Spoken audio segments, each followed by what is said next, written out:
to all of the people who've kind of dialed in for this session. Maybe a quick round of introduction from my side. I'm Farooq. I'm based out of Singapore. I'm the CEO of a company called DLT Ledgers, which is basically a company using enterprise blockchain in the space of cross-border trade and supply chain. I've been working for 30 odd years, have done various roles, both as a banker and now from a technology perspective, have worked in multiple geographies, have done a bunch of both global and regional roles. So that's a little bit about me. Let me, I guess, introduce the topic for today's session. And really what I'm going to be covering in the session today is mostly around the context of what's happening with global supply chains.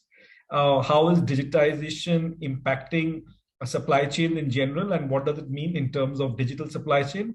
And finally, when you think about the context of the supply chain, how are companies looking at digital transformation to enable digital supply chains to happen? So really, I'll talk about global supply chain, I'll talk about the digitization of the supply chain, and finally, I'll talk about the journey of transformation which companies are undertaking in this area. So let's start with the first topic, which is really about what's happening in the world of global trade and supply chain. Now, it's a big topic, and what I'm going to try and do is cover some of the big secular themes in it. So any trend can be looked at either as a cyclical trend or a structural trend. I'm going to focus my conversation on what I call structural changes in global supply chain. And in a layman's work, global supply chain is nothing but the whole world of cross-border trade and what's happening to the way sourcing, etc., happens and how fulfillment happens globally. So in the context of supply chain trends, there are really 3 or 4 what I would call underpinning themes, which are very topical in today's world. The first is that we are increasingly seeing supply chains shifting and contracting. So that's the first theme I'm going to touch upon. The second theme, which I'm going to talk a little bit about, is this whole concept of resilience of supply chain, which has come about post the pandemic, etc. So resilience as a theme. The third, in the context of climate change and COP26, etc., how are supply chains getting interfaced in the world of sustainability and ESG? So that's the third theme I'll talk about. And the fourth is obviously the whole piece around digitization of the supply chain. So let's talk about these 4 topics around the first piece being this theme around shifting and contracting of supply chains. So if you look at post-World War II, with the advent of the WTO, with the inclusion of China coming into WTO, what you saw was what I would call the globalization of supply chain, which is people looking to manufacture stuff cheapest and in the most optimum manner, people looking at economies of scale. And you saw a huge proliferation of manufacturing activity shifting out from developed markets in the West into some of the markets in Asia, specifically in places like China, which became a huge factory of the world.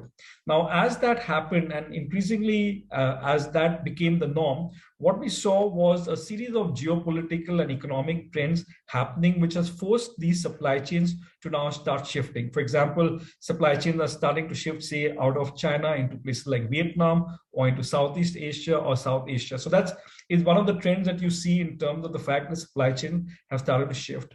Also, supply chains have started to contract. And I think the contraction is happening as a result of people trying to simplify the supply chain, people looking to drive certain cost and efficiency benefits, because as these supply chains have grown, it's become pretty complex and difficult to manage. So people are really looking to contract it, and people are looking to shift it into newer markets, maybe because of a bunch of reasons to do with onshoring, local shoring, near sourcing. Some of it is a result of what I would call protectionism coming in. Some of it is a function of newer technologies like 3D printing, for example, but that's a big shift that you see. So that old world order where China, for example, was the factory of the world is increasingly getting threatened because of these advent of the newer version of the trade wars, as well as newer technologies coming in. So that's the first theme, that supply chains are shifting and contracting.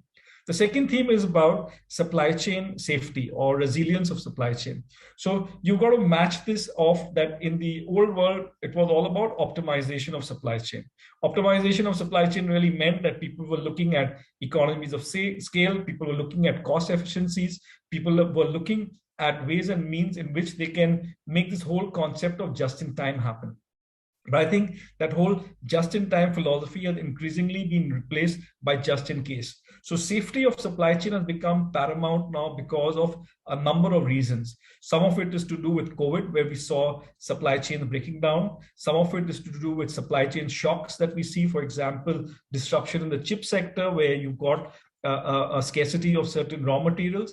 Some of it is to do with physical supply chain issues, for example, the Suez Canal issue. So increasingly, people in the context of supply chain are talking about the safety of the supply chain, because if you can't make the goods available for sale at the point of time that is needed, then the whole piece around demand fulfillment becomes an issue. So that's the second big theme that we increasingly see today, which is supply chain resilience and supply chain safety.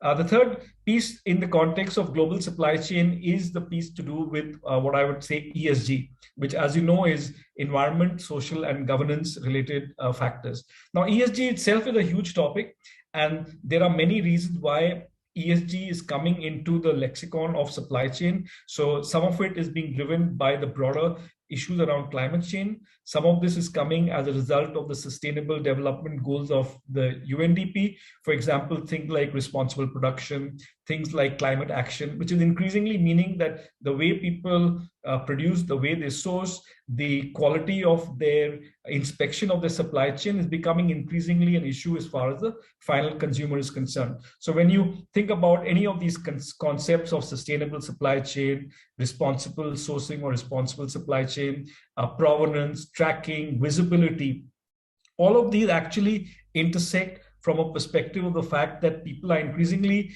not just concerned about how quickly something can be manufactured and at what cost, but they're increasingly concerned with the qualitative aspects of that supply chain in terms of a number of factors, from the impact on our carbon footprint, to the way the goods have been produced, to the way resources have been consumed, and the way labor, including women and child labor, might have been used. So it's a pretty big topic in itself. So increasingly, companies who are now in the space of supply chain are also now doubling down on this whole piece of ESG. So those are the three kind of big trends happening in supply chain. And the final one is obviously the theme of digitization. So to recap, what I just spoke about was that in the old world order, you had a traditional view where goods were manufactured in the East, a lot of it was sold in the West. Now that type of supply chain is increasingly shifting and contracting.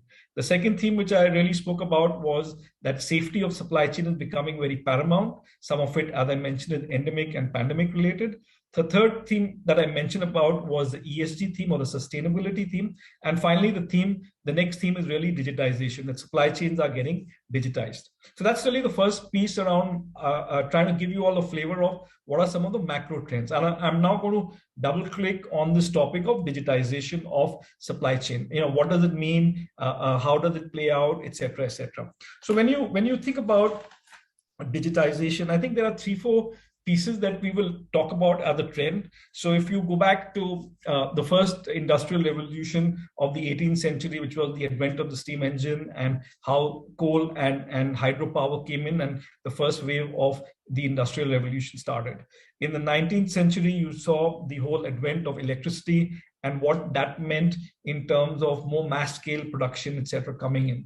We then went through that the third industrial revolution of the 20th century, which was a bunch of stuff getting automated and the whole machination, et cetera, coming in. So if you reflect back to the time of Henry Ford and his T car, which was the first T model Ford, which was the first example of a mass-produced automobile, to the whole increasing automation which has happened. We are now in the midst of what we would call the fourth revolution, which is really what you call a revolution led by information technology, led by intelligent technology, which is causing the next wave of revolution to come, more otherwise known as Industry 4.0, and it's the precursor to the next wave which will come in the years to come, which is what we call Industry 5.0, which means that the way machines and human beings will interact is going to become more intimate, more integrated, and much more immersive than what we have today. So when you therefore talk about the concept of digitization, this is the fourth instance of that industrial revolution that we spoke about. The second thing is that when you think about digitization and reflect on what are the drivers of digitization, it can broadly be looked at in 2 buckets.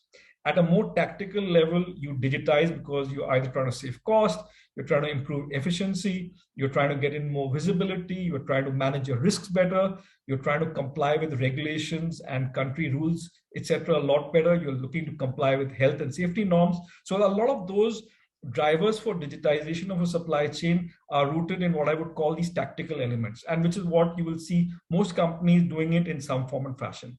But increasingly, the drivers of digitization are also morphing towards more strategic reasons why supply chains are getting digitized. And those have to do with the usage of data, how data can be used to create new business models, how supply chain can be made into a digital asset, and how people will look at the impact of the convergence of technology in their business, helping them to come up with the next wave of whatever the business model is. So what you find, therefore, when people go down this digitization journey, many of them are focused on the more tactical benefits. But as that journey becomes deeper and broader, it then starts morphing towards more strategic reasons why companies are looking to digitize. And when we again talk about the digitization of a supply chain, it is not just restricted into the physical supply chain, but it's actually all encompassing, from the planning element, the forecasting element, the physical piece itself, the logistics piece, the fulfillment piece, and the more strategic piece around what some of the strategies around supply chain are. So it's actually quite broad in terms of what the scopes are. Clearly, what's the reason why you are seeing that digitization come about is because you had a number of new technologies which have now started to mature and have increasingly come into much more wider use cases. So you think about cloud, you think about IoT, you think about robotics, you think about blockchain, you think about 5G and mobility, you think about big data and AI. A lot of these technologies which are now coming in are what you call intelligent technologies, are now allowing people to get a lot more benefits in terms of driving this end-to-end digitization. And as some of these technologies mature, as they become cheaper, it really means that the adoption becomes far easier. So one of the other kind of drivers to digitization is the advent of all of these technologies, which beyond the hype have now actually started to get more main market, and as well as get much more deeper into the kinds of use cases that can be resolved using these technologies.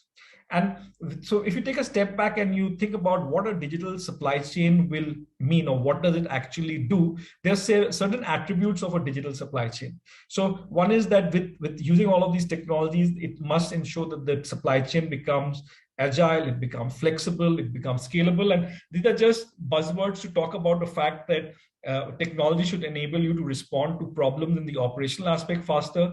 Technology should enable you to scale up faster based on where the demand is or where the sourcing is coming from. And technology should allow you to flex the way the supply chain is set up based on what the current kind of needs are. So that's one theme: scalability, flexibility, agility. The second theme is about connectivity. So connectivity really means that you think about supply chain, it's basically a bunch of stakeholders who come together in the supply chain. And that's where technology helps to create that kind of connectivity, which is much more digitally intimate, which is more real time, which is on time, and which kind of uses newer technology like blockchain, for example, to drive that connectivity. The third theme in a digital supply chain is that of trust. And when you think about supply chain and you think about the fact that you've got many enterprises who are sitting and interacting with each other, one of the problems that you're trying to solve for is trust. Trust is really de facto in terms of ensuring that whatever is happening, you can take some degree of authentication, you can take some degree of comfort that it's not fraudulent. And again, many technologies like blockchain, for example, in the enterprise space are being used to actually solve for both the trust issue as well as the friction issue which exists within supply chain or within enterprises. The next piece, which I think is quite relevant in digital supply chain, is a strand, what I would call information supply chain, which is information supply chain is really the byproduct of a physical supply chain, which is all the data and information that you can synthesize on the back of the physical flows. And as companies pivot their businesses into data and data insights, the data that is carried along with the physical supply chain, what I call the information supply chain, become really critical, because that's where the next generation of business and business models will evolve. So the byproduct of a digital supply chain is what I call this information supply chain, which allows you to build data-led businesses and allows you to think about using data in a much more insightful and meaningful fashion. Then there are obviously a couple of other facets to a digital supply chain, which is basically the role of internet and cloud, because today, as technology evolves and the interaction between these various counterparties evolves, a lot of it is going to be web-based, will be based on looking at cloud as a technology to help underpin some of these interaction. And finally, a lot of this should lead to what I would call real-time availability of information, real-time visibility of flows, real-time understanding of where things are, either in the physical space or in the information space, or for that matter, on the financial supply chain side. So these are broadly some of the attributes of what I would call a digital supply chain. And as I mentioned, a lot of the underlying technologies can enable it. And again, it's a function of where companies look at their problem statements and how do they start the journey. So that's the second part that I wanted to touch upon, which is really give you all a flavor around when we talk about a digital supply chain, or when we talk about a digitization of supply chain. Really, there are 5 things that I mentioned. Yeah, I spoke about the context, which is we are in the midst of the 4th version of an industrial revolution, which is being led by a lot of these intelligent technologies. I mentioned to you that the drivers for this can be very tactical or short term, which is cost and efficiency related, or it can be more long term and strategic, which is to do with data and digital asset creation for the future. I mentioned to you that the scope of the concept of a digital supply chain is not restricted to only a single aspect of a supply chain. It's all encompassing from a perspective of planning and forecasting right down to fulfillment and the actual logistics and of the supply chain.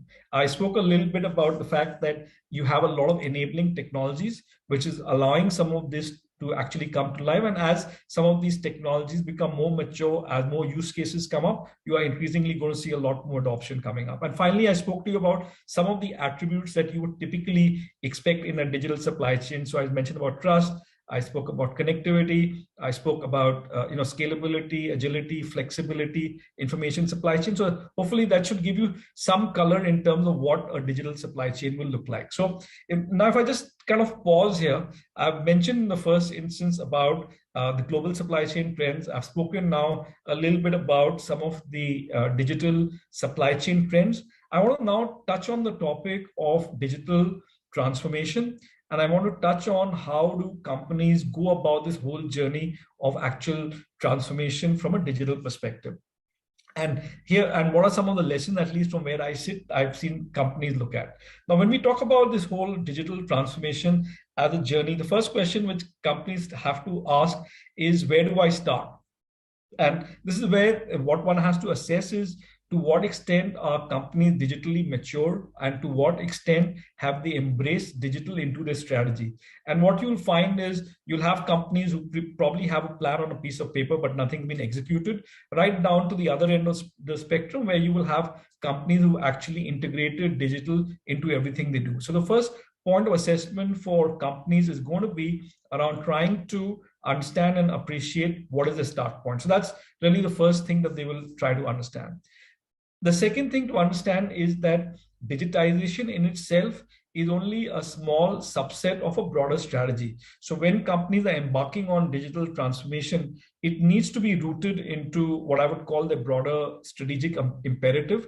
It needs to be rooted in terms of what's happening in the market, what's happening with their customers or consumers, what's happening with regulation, what's happening with convergence of technology in their business, and what's really happening in terms of disrupting their own business model. So a lot of that start of the digital transformation will actually begin from understanding this outside in concept, which is really what is happening outside and what is disrupting, or what are the disruptive forces outside, and how do we internalize that and bring it into a more cohesive plan for transformation. So that's kind of the second dimension, which is really your digital strategy of transformation needs to be built by an outside in view. The other thing that I will touch upon, where many companies get it wrong, is that this is not a digital transformation, is not a refreshed IT strategy. Many people, I think, get mistakenly under the impression that it's about just buying a new technology and trying to put it in the back end of a company. Whereas more progressive companies are really trying to understand how that technology will fundamentally change their whole front to back experience, both at the customer level, from a client experience level, from a client service perspective, from a fulfillment perspective, right down the company. So when we talk about digital transformation, it actually should be impacting all aspects of the company. It's not necessarily restricted to looking at only the back end of the technology. And many companies actually get it wrong here. I would argue actually that a digital transformation, for it to succeed, what's actually more compelling is that there needs to be a cultural transformation within the company, because you can have all the fancy technology, but without trying to change the culture of the company, the way the technology will get integrated into the business will actually not happen. So when you think about cultural transformation, is really about the kind of people you need to hire, the skill sets that you need to hire, what are the measures of success that you will put out in terms of how it will be viewed, what is the not just the profile of people, but how do you define new roles and responsibilities? How do you change the organization structure completely to be able to flex for that new technology? So a lot of the successful transformation is not just the execution of a technology. It's actually all these surround, or what I would call the softer aspects of change management, which are really critical to make that happen. And many companies you will read about who have failed in that transformation journey have not failed because the technology was not sound. It's just that either the leadership or the people were not able to embrace the changes that had to be made within the company to make that fundamental shift from what they're doing today to pivoting towards what they need to do for the future. And I think that's where a lot of lessons are learned in terms of focusing on what I call the people aspect of transformation to drive digital transformation. And so that's kind of what I wanted to say. And I just want to add a couple of things which is dear to my heart in the context of talking about transformation. And having 30 odd years of WorkX, one of the things that I've learned is that you can't drive transformation within an enterprise without internalizing the transformation into yourself. What I mean by that is you need to bring in a strong element of internal disruption to ensure that you are fit for purpose, so to speak, or fit for future in terms of being able to actually help your enterprise or your firm transform. So the question I would ask myself as an individual, and certainly something for you all to also reflect upon, is how are you going about in your own disruption journey? Whether it's about disrupting the company you keep, whether it's about disrupting the activities that you do, whether it's disrupting your routine, whether it's disrupting your mindset. I think those are necessary ingredients, especially from a leadership perspective, for you to kind of make the transformation come alive. So to recap, over the last 20 odd minutes, what I've really spoken about is give you a bit of flavor of how the old world order in terms of how supply chain were constructed are now changing. I mentioned that they're changing because of a number of factors, including technology, including some of the supply chain shocks we've seen.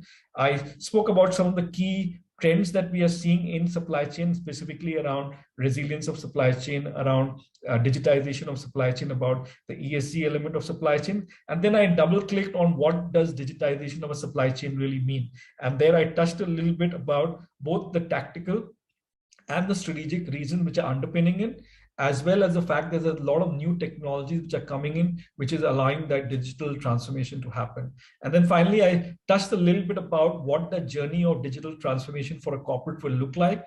How do they start it? The fact that it should not be looked at only as a glorified IT strategy. It's a much more all-encompassing thing. And actually, digital transformation is another real word for cultural transformation of the company or the enterprise itself. And cultural transformation means at the end of the day, you also need to bring it back to yourself in terms of what are you doing to kind of disrupt yourself, so you are equipping yourself for the future. So that's, I hope, given you a flavor of some of the themes that I wanted to talk about during the session today.